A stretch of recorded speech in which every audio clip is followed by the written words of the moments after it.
The Race and Postcast in association with Paddy Power. They prize support UK and Irish racing the night before.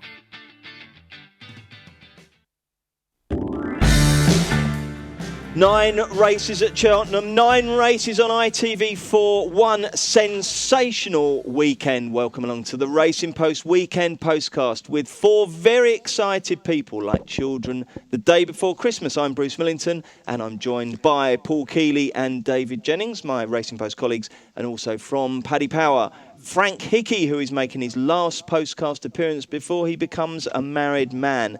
And it's absolute make or break on the wedding budget because this weekend is absolutely immense. It's Trials Day at Cheltenham, and obviously they've also inherited the Clarence house from last week's abandoned card at Ascot. So that makes up to one of the most stunningly exciting Cheltenham cards outside the festival I can remember. We will get cracking straight away. There are, like I say, 9 races at Cheltenham. And the big one, I suppose, is, well, it's arguable, really. Everyone will have their own favourite. Some people will think that the juvenile hurdle that starts us off at 12 o'clock is the big one. But we're going to start with the 145. Quite an easy introduction. We've got a strong favourite. Frank, how are you betting on the Clarence House Chase? We are 1-2 Undersow, 7-2 Special Tiara, 10-1 Top Gamble, 16-1 Oxysandra, 25-1 Dodging Bullets, and 33-1 Bar. OK, let's just get a quick feel before we look at the races on how everyone's punting form is. Frank, you in good shape? No, not in good shape. Not great the last 2 weeks. Not brilliant at all. Keels? Yeah, going well. Bounced back last week. It was very nice. Bristol de Meyer. It was very pleasing Saturday. And we're supposed to back that for the Gold Cup, aren't we, by the way? Yeah, I think so, yeah. I think 16-20 is a silly price compared to some of the others around. What price are you to win money tomorrow? Probably about 1 to 6 starting out. 1 to 6, OK, mate. Yeah. Excellent. All right, and DJ, we know you're in form because you nailed a big one, a 3-point beauty in yesterday's Racing Post. Champagne West in the Thyestes. Well played, mate. Yeah, it was great. It was one of them races where from about 2 fences in, you kind of said to yourself, something has to go wrong for this horse not to win. And he was very impressive. Like Bristol de Meyer, winning a big handicap off that high of a mark, has to put him in the Gold Cup picture in some shape or form. Anyway, yeah, I think he's a serious engine, Champagne West. And Kills, you tipped the second, didn't you? So yeah, I mean, it was like Dave said, there was no point at all that I thought that Uccello Conti was going to win, but it was always going to be placed. So I was happy enough with that. But you know, once Champagne West got into a rhythm from 4 out, it was an absolute certainty. OK, let's crack on then. 145, Clarence House, Undersow, very hot favourite. He doesn't have to face Armad this week. Will he dot up, Kills? It depends on how he jumps around there, because obviously he didn't jump particularly well. He didn't run particularly well when he was beaten by Sprinter Sacco in the Champion Chase last year. Look, he's the best horse in the race by a country mile on form, unless Uxizandra is fit and revved up and ready to go after 688 days off. I mean, you know, Special Tiara was second favourite, but he was, you know, even though he scrambled home last time at Kempton, he was way below form. The others aren't good enough anymore. I think Uxizandra would have won the Champion Chase the year he won the Ryanair. And he bounces out and goes from the front, but he's had that massive layoff. Having said that, he is 16-1, so I might just have to throw a couple of shekels his way. OK, it's shame we've only got the 7 runners, isn't it? So it ruins. So a little bit of Uxizandra for you. You need to keep that wire off the Yeah, I know, thing, yeah. That's That's a stupid thing. We'll get him sorted out. Right, DJ, what's your betting strategy here? I have a serious one, I think, and it's fairly straightforward. I think Undersow could win by 10 lengths or more, to be honest with you. The one question I have is, I cannot think of a race over 2 miles on the new course. Can you, Keels? Can't really, no. No, so I don't know the makeup. I don't know what way it's going to pan out. I know you're going to have a lot of fences in a row, but I presume there's going to be a long run between the third last and the second last, is there? Yeah, I'd imagine there will be. Yeah, so it's going to be strange. We're not used to seeing 2 mile race on the new course. We're obviously well used to them on the old course. But I spoke to Ruby Walsh this morning. He says that Undersow is in cracking form. Really looking forward to the race. I said, does it make any difference with Armad not running? He said, no, you're just throwing in Special Tiara for Armad. And the thing about it is, you've got Special Tiara, Uxizandra, Top Gamble, Royal Regatta. They all like to force the pace. And in a funny sort of a way, I think this will suit Undersow because I think he's a dour stayer. It's due to chuck down at Cheltenham tonight, which I think will play to Undersow's strengths. So I can't wait to see when Frank's boys come out with a price on Undersow to win by a certain distance or more. Where did you get the chuck down from? I seen a tweet from Graham Cunningham on Twitter, and I seen one of the forecast things where it said something about it's due a decent amount of rain tonight. So it's 3 to 5 mils tonight. 3 to 5, a yeah. bit in the morning, maybe. So I think everything is in Undersow's favour because I think he's such a strong stayer, and I think he will absolutely annihilate these. Righty-ho. What about you, Frank? Yeah, it's not a race I was overly gone with from a betting point of view. I probably think Undersow is going to win, but at 1-2 he's skinny enough considering there was only a nose between him and Special Tiara in the champion chase itself. Now, if the ground does go soft, it's going to play to his strengths, and as David alluded to already, there's going to be a strong pace here with Royal Regatta, Uxisandra and Special Tiara all probably wanting to make it. But yeah, Undersow will probably win, but I wouldn't be having a bet. Righty-ho. Will you be having a bet in the 2:15 where Thistlecrack, the absolute poster boy for the 2016-17 jump season, puts his reputation on the line, over fences one more time in the Bet-Bright trial, Cotswold Chase. Presumably, he's a very short favourite, Frank. He's 4-11, Many Clouds is 6-1, Small Place 13-2, Kyle Murlock is 20, Silviano Conti's 25, and it's 40 bar. Kills, if Thistlecrack jumps round, he wins, does he? Yeah, probably. I mean, will he jump round? Yeah. I mean, that's the thing, isn't he? I mean, he stood off a couple of ditches and landed on one the last time he ran at Cheltenham, but he was pretty flawless since then. And he's the best horse in the race. Now, this will be more of a test probably than the King George was, because I think that Q Card was just way below form. He jumped terribly that day, and the rest just weren't really up to it. And you got a couple here that are really solid jumpers. Many Clouds and Small Place. They've been first and second in the last two runnings of the race. They're going to go a decent pace. We find out it's a furlong short of the Gold Cup trip, but we'll find out this will be a proper test of stamina. And Kempton wasn't. Watching brief or so bet? Watching brief for me. I mean, if I was going to have a bet, it'd probably be Smad Place. But again, you can't bet each way. So we'll let Thistlecrack win. I mean, they are fascinating races, that and the Clarence House, but they're not really betting races for me. DJ, will you be parting with any of your Champagne West winnings in the Cotswold? No, I don't think you need to have a bet when Thistlecrack is running. I just think it's fascinating to watch him.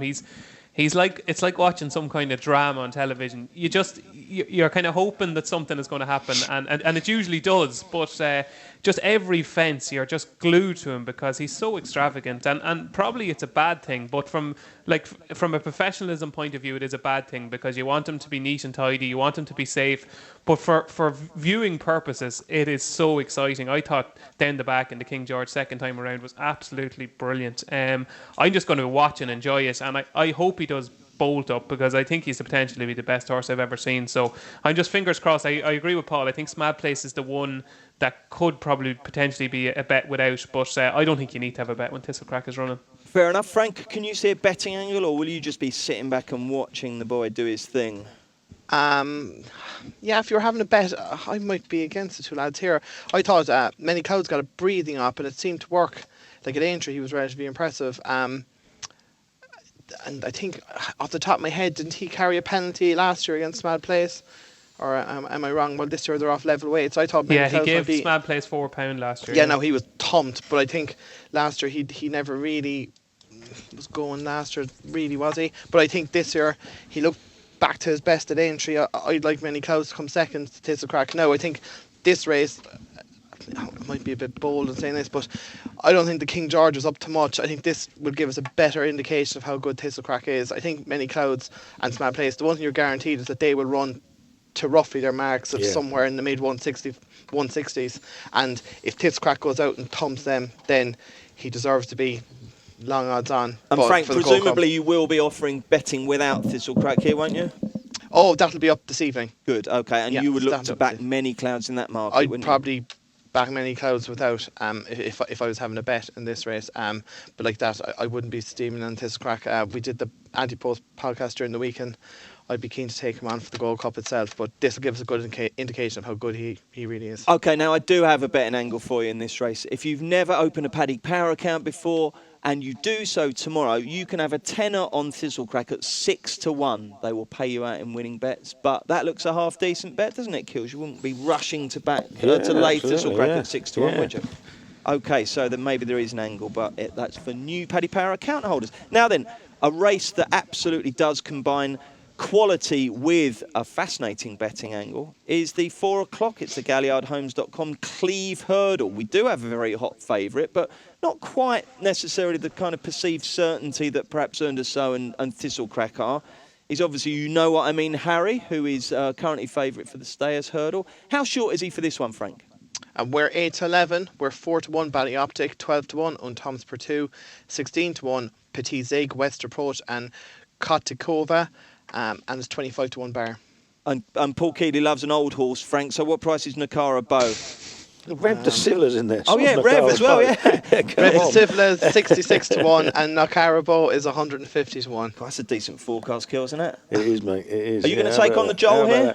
I might do, not with any great confidence. I mean, he's got the sort of win record that's comparable to Thistlecrack, and he just keeps coming out and doing it.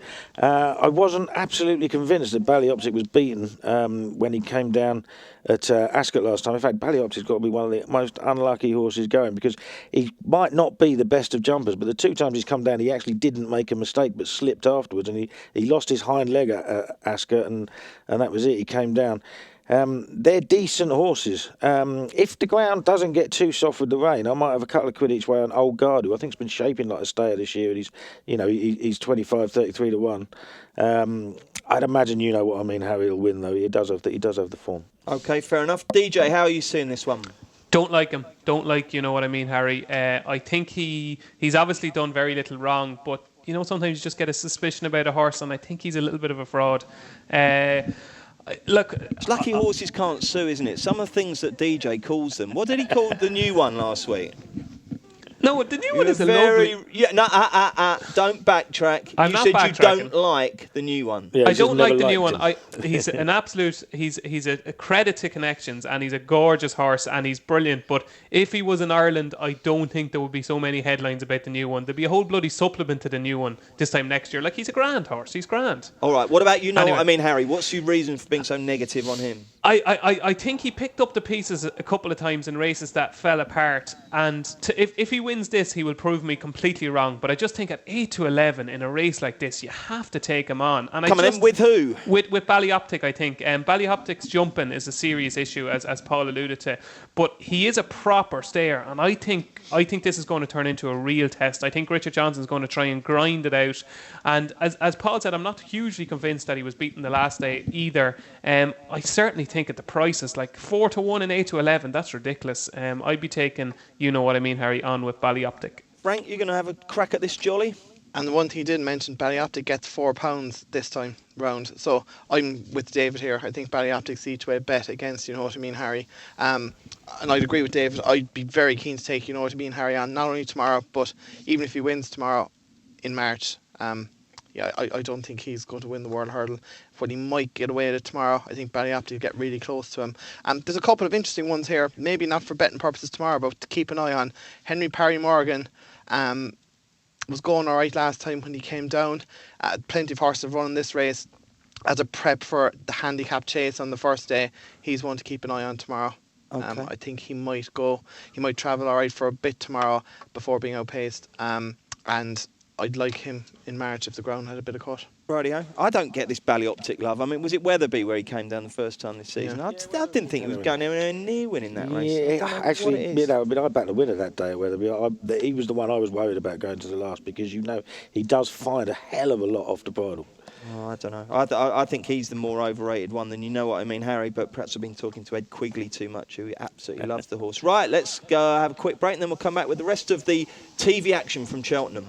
Get instant access to your winnings with Cashcard Plus, Paddy's brand new card, available to use at ATMs, online or in shops. T&Cs apply. 18 plus. Gambleaware.co.uk. OK, then let's get stuck into the 325 at Cheltenham. It's the Neptune Investment Management Classic Novices Hurdle. How do you bet, Frank Hickey? We're 3-1 William Henry, 4-1 Holstone, 7-1 Keep in Line, 15-2 Top of the Game, 8-1 Sneaky Feeling, 9-1 Mr Magoo, 10-1 Elegant Escape, and 14-1 Bar. The great races just keep coming, don't they, Kills? For the first time, we're tackling a race that doesn't have an odds-on jolly. Yeah, this is a really tough race. I don't get why William Henry is favourite, to be honest. I mean, he did win very easily at Newbury, but that race wasn't much at all.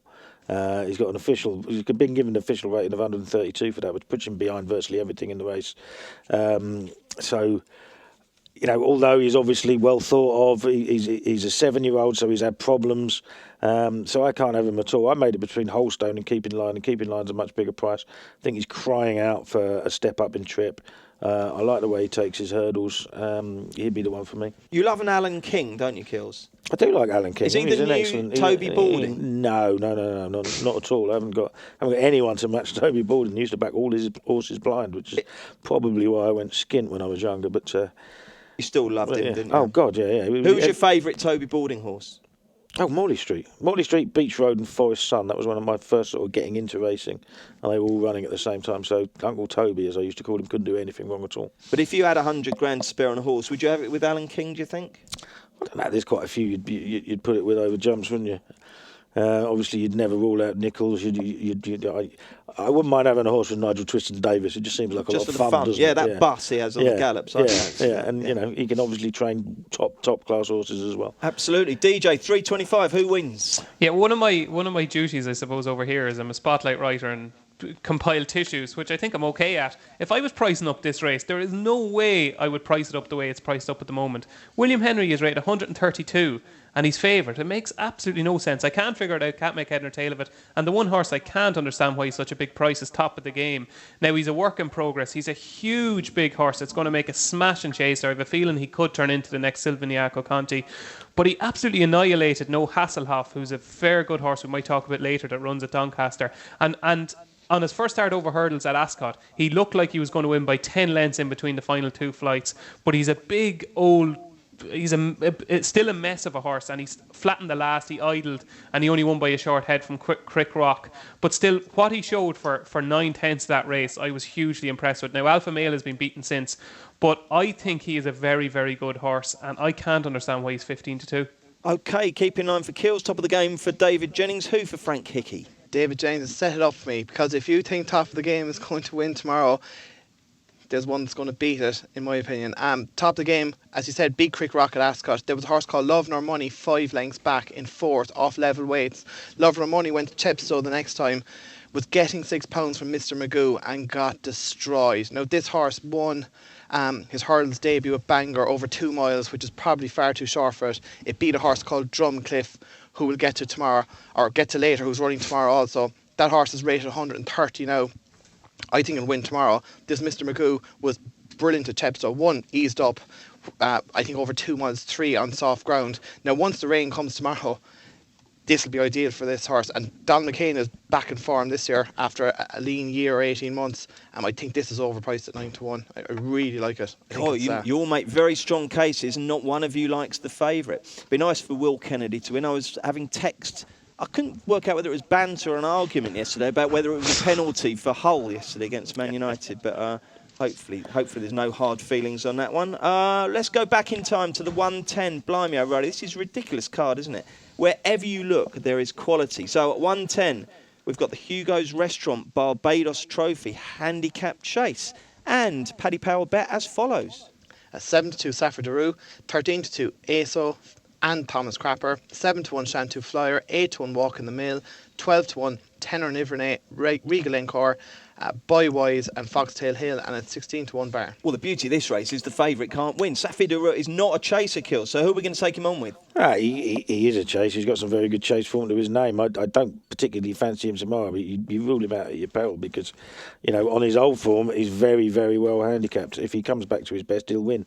I thought that at the start of the season, and he didn't. So I'll be leaving him alone now. Thomas Crapper was the one I liked. I really, really was a bit upset about the fact that it's going to rain again. You never know. You just don't know. We've had 4 Cheltenham meetings all set to take place on good or good to soft ground, and then it's lashed down with rain either on the morning of the race or the night before. I hope there's some black magic in there for me. And that will stop him. I'd have thought he's a few pounds out of the handicap. I don't know. I think the race is very, very difficult. Bywise will run his normal race. He's an each-way bet, about 12-1, and 10 on Nivernais I think will go well. But I do like Thomas Crapper. He got there at the top of the hill the other day, and he was absolutely cantering, and he just didn't get home because the ground was too soft. If it isn't too soft, I'll still back him. Yeah, so we share a studio here for these postcasts with Racing Post Greyhound TV, and they always have nice chocolate. Yeah, I've walked in here and they've got a box of Black Magic. That's rubbish. I hate dark chocolate. Do you want one? No, I love dark chocolate. Go on then. Well, Kills, what about ASO? Could you have ASO on your mind? Oh, of course you can. Yeah. ASO's, you've got to have a big chance, but he's obviously gone up a bit in the weights now. Rated 152. It'd take a fair bit of winning these handicaps. I was looking through Allery's form last week, researching him, and obviously we got that right, didn't we? That was a talking horse. Do you know that in Allery's first race, he finished fourth in the race, and ASO finished second? How about that? There you go. Isn't that odd? DJ, who wins the whatever it's called, the posh restaurant the Hugo's restaurant in Barbados Trophy? I'm a bit scared, Bruce. I'm a bit scared. You agreeing with Keels? No, I fancy Sapphire Daru. Oh, do you? Don't worry about what I say. I'm clueless. You know that. No, but I have a feeling my job is on the line here. Not at all, mate. Of course it's not. You're unsackable after that big winner yesterday. I must really fancy it because I hate the horse. So that's the first thing to say. Like I literally despise him. But I think this is going to be his day. Like 4 of his last 6 wins have come after Christmas. I think he's a better horse this time of year. He was rated 165 and he's down to 153 now. And this is probably the worst. I know he was third to Anthony in that race in Ascot. This is probably the worst race he's contested in a long, long time.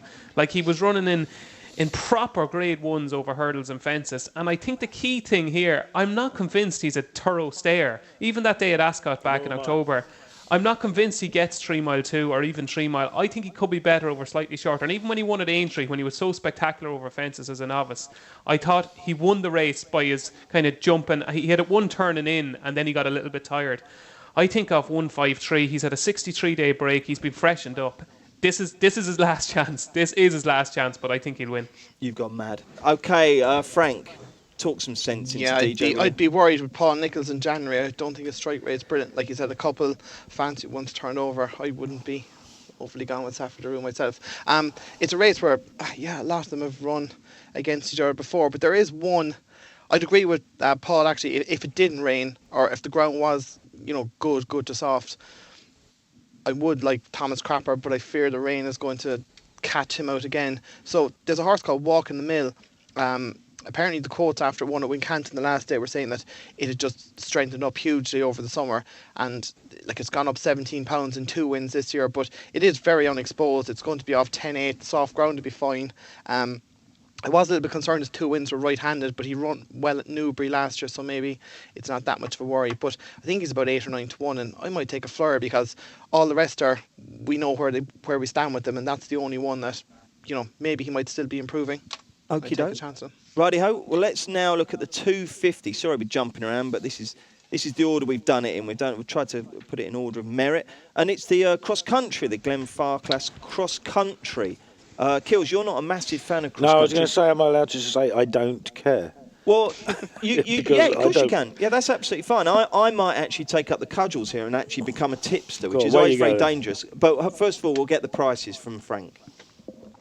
We're 6 to 4 Cantlow, 5 to 1 Alechi Inwa, 6 to 1 Any Currency, 13 to 2 Cause of Causes, 8 to 1 Avergnat, that's where Brendan Duke come in handy for that one, 10 to 1 Rocky Creek, and a 16 to 1 Bar. Are you all doing dry January, the compilers at Paddy Power? Because you've got all 9 races priced up already. That's a fantastic effort. Well done, Frank.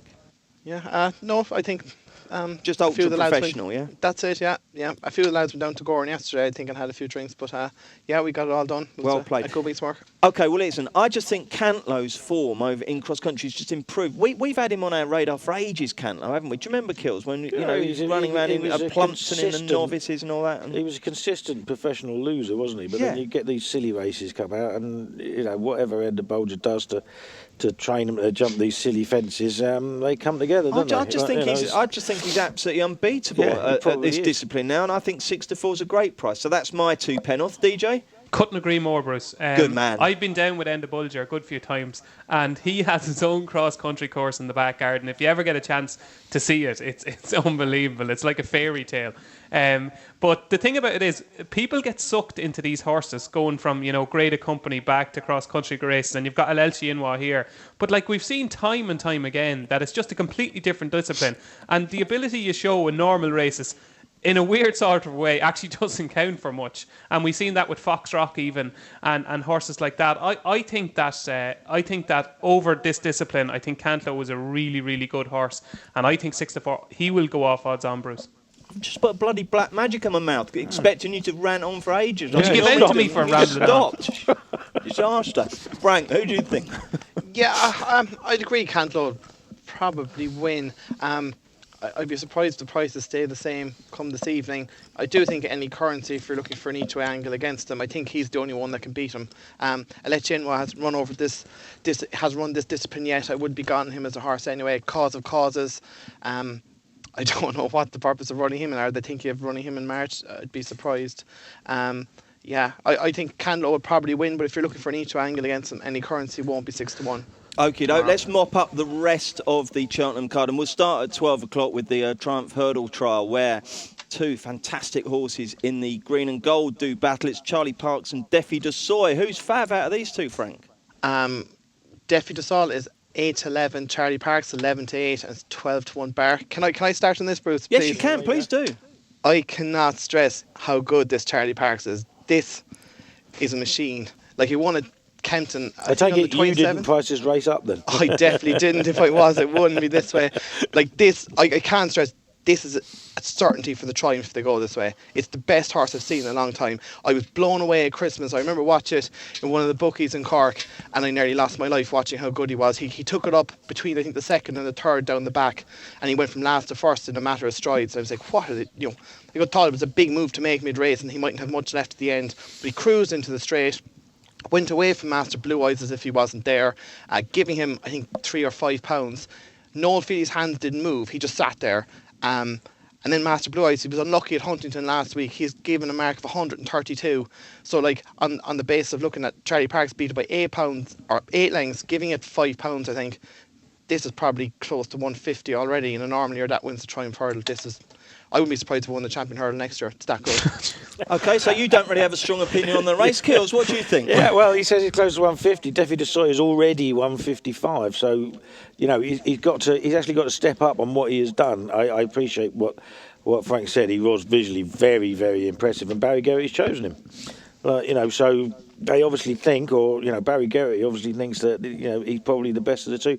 I would be worried, Frank, about the Triumph Hurdle. Isn't this horse got loads of speed? Isn't there got to be every chance that they will run him in the Supreme? Oh, that's my worry. That is my worry. They'll run him in the Supreme on the first day. But I think if he ran the Supreme, he'd win that as well. But it's a surprise. It's a surprise that they're taking each other on, really, isn't it? Because they're two very, very good horses in the same ownership. Good that they are, though, isn't it? Yeah, perhaps that does lend itself to the possibility that they will be going their separate ways after this, doesn't it? Well, yeah, you'd have thought so. I mean, obviously, JP McManus has got loads of horses,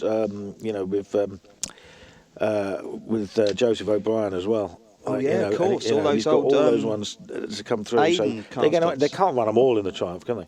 No, indeed. Frank, 8 days from here now, you're getting married. First of all, I'd like to say that I hope you deliver your wedding vows with the same passion you did that you made a case for Charlie Parkes. And can you give us any inkling about how much you're going to be having on Charlie Parkes tomorrow? Does Jill listen to these? Yeah, it could be 4 figures. 4 figures, a 4-figure bet. Whoa, get in there. Don't play. I won't be letting the missus listen to this. No, keep that away from her. Okay, fine. All right, and if you are listening, Jill, 4 figures is just some sort of little funny betting. There'll be a decimal point in there somewhere. 60 quid. DJ, have you got a view on this? I was going to ask Frank, which are you more excited about, Charlie Parkes running tomorrow or getting married? Again, don't play this to the missus. Like, I could feel your excitement there. Like, and I don't think you talk about the wedding with the same excitement. Like, as in, there's not too many heart. Like, as in, I didn't get that feeling since Faugheen ran the first time over hurdles. Like, that's the last time I felt that excitement for a horse. And I think this really could be. It's like taking off the underwear. It's Jesus Christ, David! For God's sake! Anyway, graphic, smutty talk on our podcast. Right, who do you fancy anyway? I just think it's bonkers that the two of them are running the race. I can't understand why, because one reputation is going to be severely dented. Like, Defi de Soy, I have a theory on Defi de Sol. His jumping went to pieces at Chepstow when he won the Grade 1, and I think it's because he was out in his own and just completely lost concentration. So I wouldn't be expecting him to be ridden so forcefully this time. He's a hell of a good horse. Like, he's rated 155, and I think he deserves that. Charlie Parks, like, didn't quite blow me away as much as Frank, but he blew Frank away, he blew Tom Siegel away, and he looked very, very good. And I fancy Master Blue Eyes for the Fred Winter, so that's strong form. But it's a hell of a race. I couldn't say with any great confidence which one of them will win, but for Frank's sake, I hope Charlie Park wins. Yeah, me too. Right, let's quickly spin through the rest. There's 3 races that we haven't covered yet. Kills, give us your views if there's any decent bets lurking in there. Yeah, I'm struggling to split Ibis de Roe and Single Farm Payment in the 12.35. I like Single Farm Payment a lot, having said that. I think he travels really, really well. He's got the potential to be a lot better than he was as a hurdler. So I'm going to have more on him than I will on Ibis de Roe. Where are we next? What haven't we done? The only other one the we've done last. There's a 4.35. Is the lucky last, the 4.35. Yeah, I know Frank's going to go mad over Drumcliff, but I thought the world and his wife saw that at Kempton last time, and I'd imagine it'd be short enough. If it goes really soft, La Roche, but other than that, wait for me. I think he's got to come of age at some point, and it is Cheltenham. He likes Cheltenham. He's got loads of form in big fields there. And I'll be disappointed if he doesn't go close. Yeah, his form in big fields, one that absolutely wrecked us last year. Were you on him last year when he got? It was unlike his source of all time. That wasn't wait for me. That was if in doubt. Oh, if in doubt, yes. Sorry. Yeah. It's been a long show already. We're only halfway through. David Jennings hasn't given us his wrap up of the Cheltenham card yet. Go on, mate. I fancy Ibis de Roe, Bruce, in that handicap chase. 146. I think he's a work in progress. I think he's getting better with each run, and I know Pobbles Bay was a little bit disappointing last time, but I think he's a graded horse running a handicap. So Ibis de Roe, and in the last, I fancy at a big price William H. Bonney, who I think is going to prove better than 132 over hurdles. He was 10th in last year's Supreme. He ran okay in it actually, and I thought he ran better at Kempton over Christmas than he finished 8th of 12, but he ran better than that. He was only beaten 11 lengths. And okay, Frank, anything else on the Cheltenham undercard? Yeah, I might go against the lads. The 12.35, just at the prices, Theo's Charm were 11 to 1 that, and Nick Giver won the race 2 years ago with Generous Ransom. It was second in the fixed brush hurdle at Haydock, ran over 2 miles of Plumpton next time, which is far too short on good ground. Then was beaten by Robbins Firth, who might turn out to be quite a decent chaser. He was going alright the last day when on was he falling 2 or 3 out at Chepstow? But yeah, if the rain comes and the ground is soft, Theo's Charm will have an each way chance at 11 to 1, and in the 4.35, I know pause against me, but Drumcliff was so unlucky at Kempton last time. He jumped into the back of a horse 2 out, nearly lost his legs, lost about 6 or 7 lengths, ended up only getting beaten a length. He only got £3 for that. Yeah, it'd be very hard to beat. And breathe. 5 to 1. Well done. We'll do Doncaster next. Get instant access to your winnings with Cashcard Plus, Paddy's brand new card, available to use at ATMs, online or in shops. T&Cs apply. 18 plus. Gambleaware.co.uk. Welcome back, Bruce Millington, Paul Keeley, David Jennings and Paddy Powers, Frank Hickey. We've done Cheltenham. What an epic preview of an epic card that was. Let's move across to Doncaster. Their big race is the 340. It's the Sky Bet Handicap Chase. Very, very competitive. Frank Hickey, how do Paddy Power bet? We're 4 to 1 Big Bad John, 7 to 1 Out Sam, 8 to 1 Southfield Royale and Another Hero, 10 to 1 Ziga Boy, 12 to 1 Hollywell, Vicente, Cad de Burley and Coolog and Ballyboker Breeze, and we're 14 to 1 bar.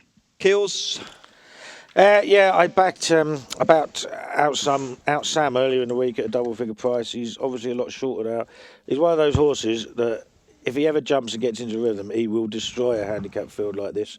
The only problem is he never jumps and gets into a rhythm. He was good value. I think he was good value at a double figure odds. I'm not 100% sure that I'll be smashing into him now. There you go, folks. You enjoy Kills boasting about how he's nicked all the value and there's nothing left for you. We couldn't beat the weekend on a Wednesday. It's all there. True. And I think Big Bad John is obviously potentially very, very well handicapped.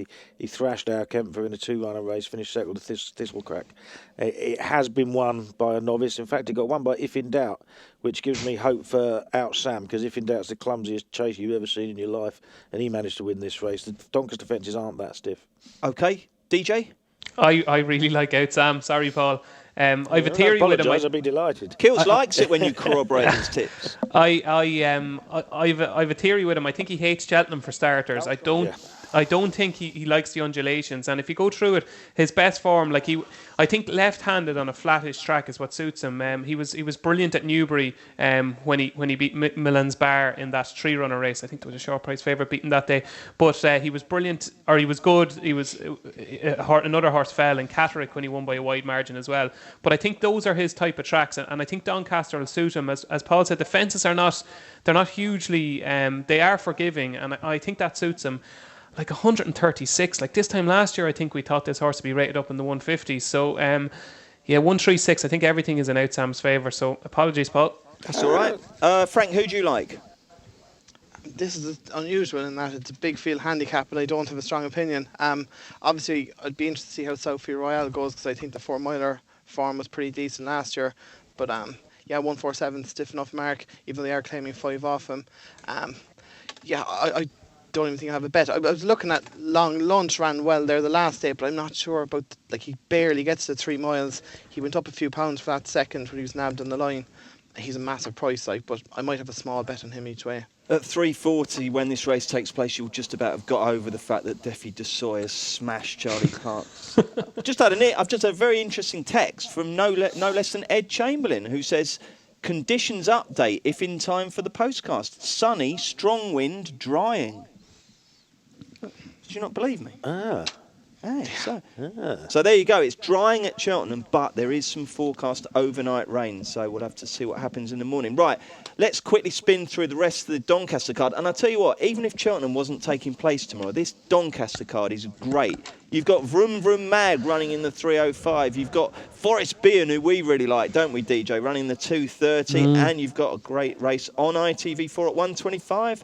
The Albert Bartlett River Don Novices Hurdle. So, Kills, who should punters be backing on the Doncaster undercard? Obviously you're not going to be able to back Vroom Vroom Mag because she's going to be long odds on, and she should win. Doesn't look to be any dangers in there.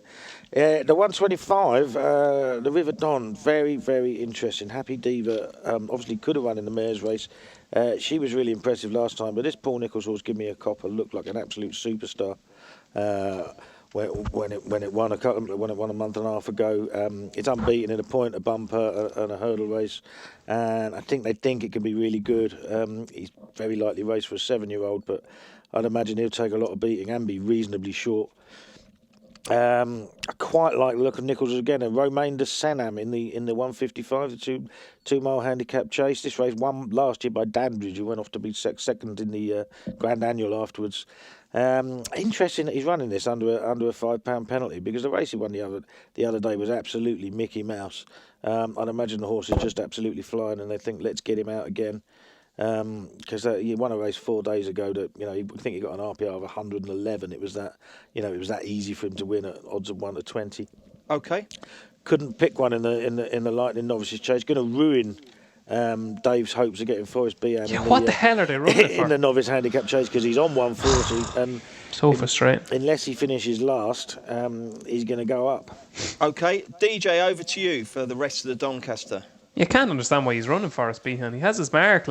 Big chance in that novice handicap off top weight.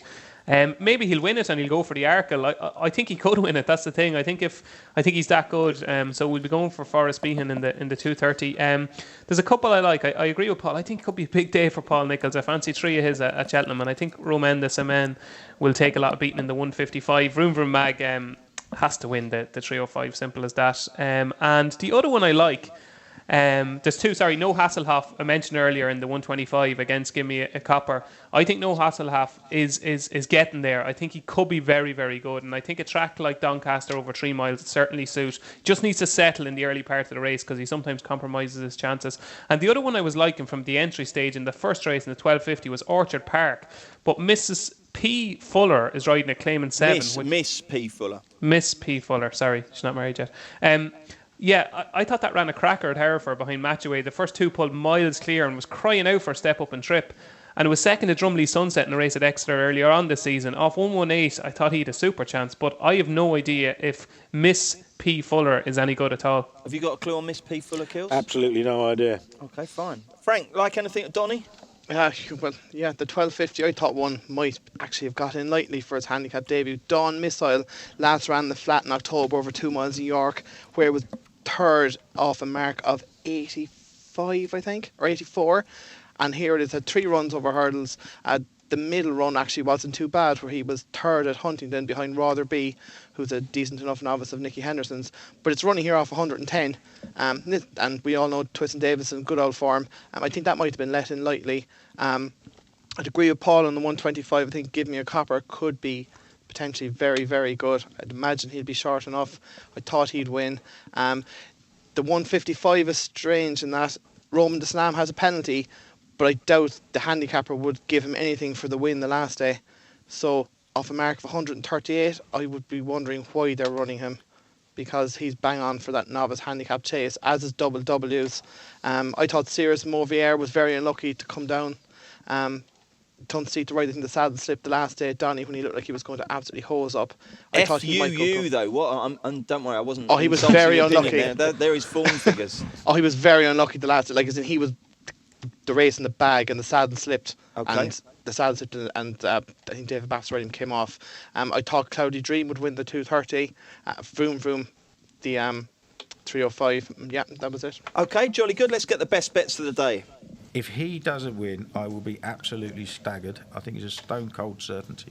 Plenty to choose from, Kills. Who are you going to go for? Yeah, it's funny. It's one of those days where I'm going to have loads and loads of bets tomorrow without fancying anything that strongly. But I'm going to say if it stays reasonably dry, I'm going to give Thomas Crapper a go in the 115 at Cheltenham. David Jennings. 110 at Cheltenham. 110 at Cheltenham. I don't like taking on, because I know people like to do trebles and multiples with our bets. I was going to go for Sapphire Daru because I think Everton is in his favour. So instead, I'll go for I don't know what time the race is at. It's at Naas in the 1 second now. I'll get it for you. It's in the is it 235? Yeah, in the 235, the Woodlands Park 100 Club Novice Chase, a grade 3. I'm going to go for Martello Tower in the hope that the ground is a little bit softer and it turns into a slog. Martello Tower in the 235 at Naas. Okay, and Frank, who are you going to go for? 12 o'clock Cheltenham, Charlie Park. Yeah, that was a silly question, wasn't it? No, the only thing I will say is, we had a discussion today, and the lads seem to think that if it does rain, he won't run, and that Def Desal run. So if that is the case, I would probably row in behind Cantlow in the cross country. Good man. That's a really good. What's tip. yours, Bruce? Oh yeah, Cantlow. Yeah, absolutely. Not that anyone gives a toss what I fancy, but anyway, we're done now. So we'll look at Sunday's card next. Get instant access to your winnings with Cashcard Plus, Paddy's brand new card, available to use at ATMs, online or in shops. T&Cs apply. 18 plus. Gambleware.co.uk. When I say we're done now, obviously I mean we're done with Saturday, but Sunday is another day and another fantastic card. It takes place at Leopardstown, and the star of the show, the horse at the top of the bill, the one that will be packing them out. I hope it's going to be packing them out, by the way, David Jennings, because last week someone I know was over in Leopardstown for a really good card, and they said it was absolutely dead. Were you there? I wasn't there, no. Okay. No, I'd say that meeting, that Coral, the two handicaps meeting, never gets a big crowd. It's a real kind of... It's in between Christmas and obviously the Champion Hurdle and the Irish Gold Cup, so it's a bit of a strange feel to it. Okay, it'll be mobbed tomorrow, though, won't it? Because Mm. Faheen returns. Fantastic news. He runs in the 330, the BHP Insurance Irish Champion Hurdle. Frank, how short is he? He is 4-6. Petit Mouchoir is 2-1. Nichols Canyon 8-1. Ivanovic Gorbatov is 25s, and Footpad is 66-1. DJ, we'll start with you. You said you spoke to Ruby this morning. By the way, had he travelled over for Huntingdon, or had it been called off early enough that he didn't need to make the journey? I got a foreign dial tone, so I suspect that he is in England and he'll probably stay there for Cheltenham tomorrow. Well done, Cluzo. Yeah. Where do you think he's going to be? I mean, bloody Germany, is he? Anyway, so he's over and he'll be shooting back. It's a bit harsh. Sorry, mate, it was desperate. We haven't had any friction on the show today, have we? So I thought I'd introduce some. Anyway, Faheen, what's the word? What's the buzz? Are we going to see the real Faheen? I think we probably will, but it's a complete guessing game because we don't know. Like the vibes are pretty good. He seems to be back working well. If he runs to 85% of what he's capable of, he'll win. Can he do that? I don't know. I think he probably will. Petit Mouchoir is a good horse, and this is going to be a proper test. If Fahine is not fit enough, he'll be found out, because you got Petit Mouchoir, who we found out needs to be ridden positively. He's a galloper. He's not a quickener. He's a galloper. Nichols Canyon likes to make the running as well. So them two are going to be taking each other on, and Fahine, as we all know, is best when he's able to dictate. So it's I don't think it's a betting race, because we don't know how good Fahine is right now, but it's fascinating to watch. I think Fahine will probably sit third. But it's going to be a hell of a race. Who's going to win and by how far, DJ? I don't know is the answer, Okay, Bruce. Sorry. fair enough. I was giving you a free guess to try and make you look good. I hate giving I usually have very strong opinions, but I hate giving an opinion when I don't have one, if that makes sense. Matey. We'll move on to Frank Hickey. What are you going to do with Fahine? You're going to back him or lay him as a firm? I'd say we'd probably be keen to lay him, simply because I think he's an absolute machine, but he was beaten first time out last year when he was, he had no setback or anything. So it must be a slight worry that he's had a setback. Like, the vibes weren't unbelievably positive up until the last few weeks. So, yeah, at that price, I wouldn't be having a bet in the race, but as a firm, we'd probably look to take him on, because he'd probably come on a fair bit for the run. What price is he for the Champion Hurdle, and what price could he be as short as if he dots up on the bridle? Well, of course, we're non-run bet in the Champion Hurdle, and we're 5-4. Right. I think if he wins well, he could be 4-7. Fair enough. Do you think he'll win, Kills? I think he'd probably win. I think I'll probably back Petit Mouchoir against him in case he doesn't, though. The one thing is, on official ratings, he's got best part of a stone in hand, hasn't he? And he was that good when he won the Champion Hurdle year before last. He was so good. He was totally dominated, and he totally dominated at Leopardstown as well when we last saw him. And if he's in that form, nothing will get anywhere near him. But he's not going to be given a really, really hard time if he's not massively fit. They're not going to throw the kitchen sink at him. And I think Petit Mouchoir has fitness, has recent form to his name, and might just be a little bit of value against him. OK, 2:30. We were hoping for a bit of Identity Thief versus Min, but Min's not running. Instead, Willie runs Royal Caviar and Bleu et Rouge. Does that make it a penalty kick for Identity Thief, even, David? Certainly not, no. Back in a horse that was struck into last time, and he's back reasonably quickly. Like, you're talking, is it 34 days since Boxing Day or since Even's Day? And by the sounds of things, he got pretty bad doing that day, and you could see the way he jumped. He seemed to be in pain, and he was pulled up. So, he's the best horse in the race on ratings and everything. But I think you have to take him on, and I'd probably be taking him on with Bleu et Rouge, which I'm not keen to do, but because he jumped so poorly on his chasing debut when he beat Gangster. But it's a pretty good beginner's chase, that race on the third day of the Christmas Festival at Leopardstown. Florida Pearl won it a few years ago, and it's a race that always takes a bit of winning. Gangster was second in it this year, and the fact that he won when jumping so poorly, I think he went 100-1 in running, was a hell of an achievement. I presume he's done plenty of schooling since. He obviously has a big engine. I think he's a better horse than Royal Caviar and Some Plan. I just think Identity Thief has to be taken on, and I take him on with Bleu et Rouge. Frank? Yeah, I think Bleu et Rouge will turn out to possibly the best of these over fences. There is a doubt about Identity Thief. My one worry was, I know he jumped badly, but he looked to be outpaced as well the last day, and that was over 2-3 or 2.5 furlongs. So the drop and trip mightn't be ideal, but yeah, I think he's probably the bet if you're having one in this race. But I wouldn't be much confidence. How do you think the market will take shape? Oh, we have it priced up. Oh, it's you've got 11. it. Oh, sorry, really? I thought you only had the 3:30. Yeah, fresh in. This should be interesting now. I haven't a clue what it is. I'd love to guess. Go on, have a guess there. Okay, I'll have a guess. I'll go for Identity Thief. I'd say is about 11-10. I'll go for second favourite. I'd say is Bleu et Rouge at around 3s or 7-2. I'd say Some Plan is probably I'd say Some Plan and Bleu et Rouge are in 3s, and then I'd say Royal Caviar is about 7s. Go on then. How did he get on, Frank? Did he nearly get a second interview, Bruce? Go on. 11-10 Identity Thief, 5-2 Some Plan, 4-1 Bleu et Rouge, and 8-1 Royal Caviar. That's good work. Well done, DJ. So 4-1 it is Blue my job. Rouge for you then. Yeah, no, very good indeed. Kills, what's your view on this one? My view is I thought Identity Thief was making a really good fist of chasing until it all went wrong for him. I'd be disappointed if he wasn't good enough. I mean, I think he should go to Cheltenham with a decent chance of picking up some proper money, whether he goes in the Arkle or goes up in trip. So, yeah, I'll be disappointed if he gets beat. I think he's a better jumper than Blue Rouge. We shall see. What's happened to Min, Dave? He just got a knock. I don't think it's anything serious. He thinks so we're not talking out of Cheltenham or anything like that? No, not at all. And he thinks he might even run him again before Cheltenham. OK, well, we finally get to see the lesser-spotted Melon at 1:30, DJ. I'm looking forward to this. I'd say you're huge. What price do you back it at? I can't remember. I can't even remember when I had the bet. It was so long ago. I think it was about August. I don't know. I think maybe 16, 20 to 1. Does that ring bells? Yeah.